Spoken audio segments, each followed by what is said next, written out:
Stop buying coffee and you'll get rich. That's the advice. That's what they told you. But I'm going to show you today, that advice is one of the biggest financial lies ever told. And the people spreading it, they're accidentally keeping you broke. Here's how the advice goes. $5 coffee every day. That's $150 a month, $1,800 a year. Over 20 years, that's $80,000. Sounds smart, right? So the whole personal finance world ran with it.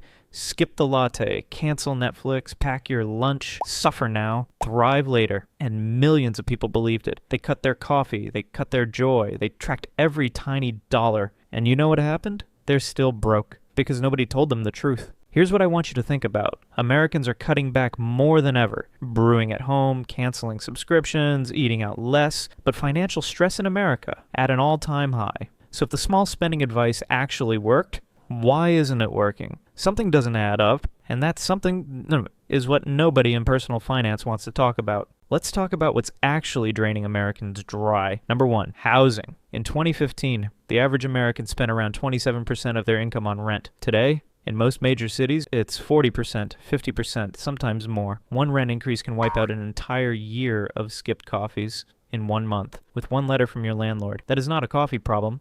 That is a housing crisis. Number two, wages. For the last 40 years, American workers got more productive. Companies made record profits, but wages barely moved. You're producing more value than your parents ever did, and taking home almost the same paycheck, adjusted for inflation. Skipping a latte won't fix 40 years of stagnant wages. Number three, inflation. Every year, groceries cost more, healthcare costs more, gas costs more, education costs more, but your salary doesn't automatically go up to match it. So your money silently loses power every single year without you doing a single thing wrong. This is what's actually happening.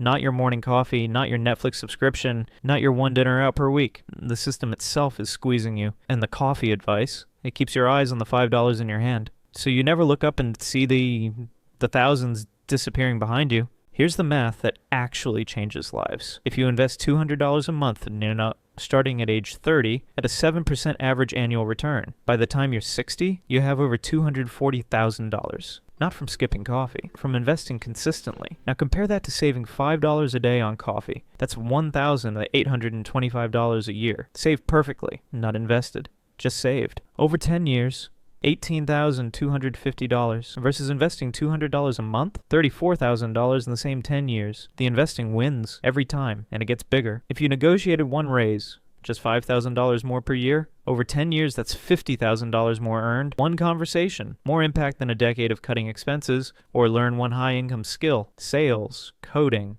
copywriting, design, even earning $500 extra a month from a side skill over 5 years. That's $30,000. Invested, even more. This is what changes your financial life, not deprivation, direction. The wealthy don't obsess over their coffee. They obsess over what they own. Stocks, real estate, businesses, assets that work while they sleep. And the gap between them and you, it's not your latte. It's that nobody taught you how money actually grows.